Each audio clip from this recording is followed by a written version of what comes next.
Okay, I'm seeing left. Mark, Bralley? Brayden? He's right here. Brayden? Bralley. Bralley, I'm sorry. Thank you.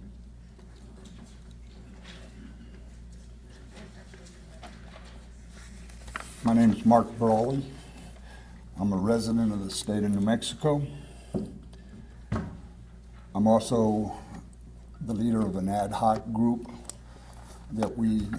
whose name we go by as Have Constitution Will Travel.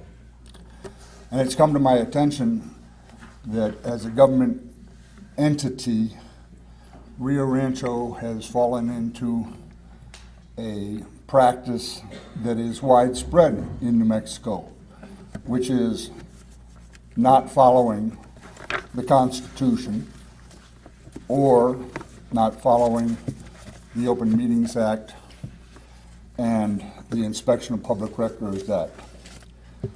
I am a former Albuquerque police officer, and for a period of a number of years, I worked in the records division.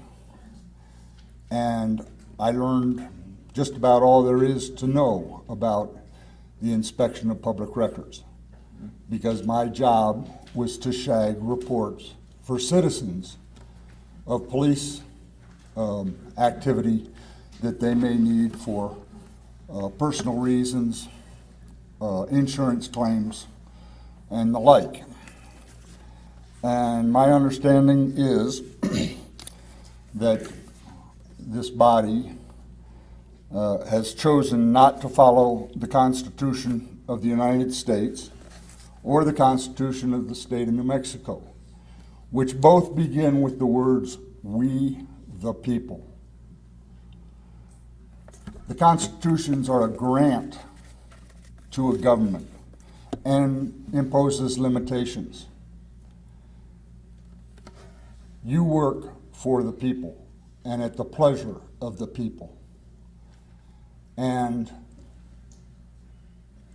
when I hear that there are problems with people finding out what their government is doing by making requests for information from the government through the legal standards of the inspection of public records and at open meetings, it's very discouraging. You work for the people, not the other way around. And the people should not have to beg government to do what's right. It's my understanding that you have a problem with properly approaching closed meetings. I saw an agenda this past week that says that you were going to go into a closed meeting. But when I look at the agenda for today, I don't see anything that says you're going into a closed meeting. One of the requirements of the Open Meetings Act is that you go into a closed meeting where you're permitted to from an open meeting. And the exception that you use must have some specificity as to what you're going into, not simply mentioning the exemption that you're going to use. Okay, thank you very much. I mean, we have the 3-minute speaking rule, but I will say there was no closed meeting today. That's why there's not one on the agenda. Was there an agenda? Was I mistaken about there being an agenda? Get into a back and forth. This is a business meeting, but thank you very much. I just want to know if I was mistaken. Did you publish an agenda or not? This agenda that we have before us was published. The question I have is, was there a closed meeting agenda published? We had no closed meeting today, sir. So, You're not listening to the question.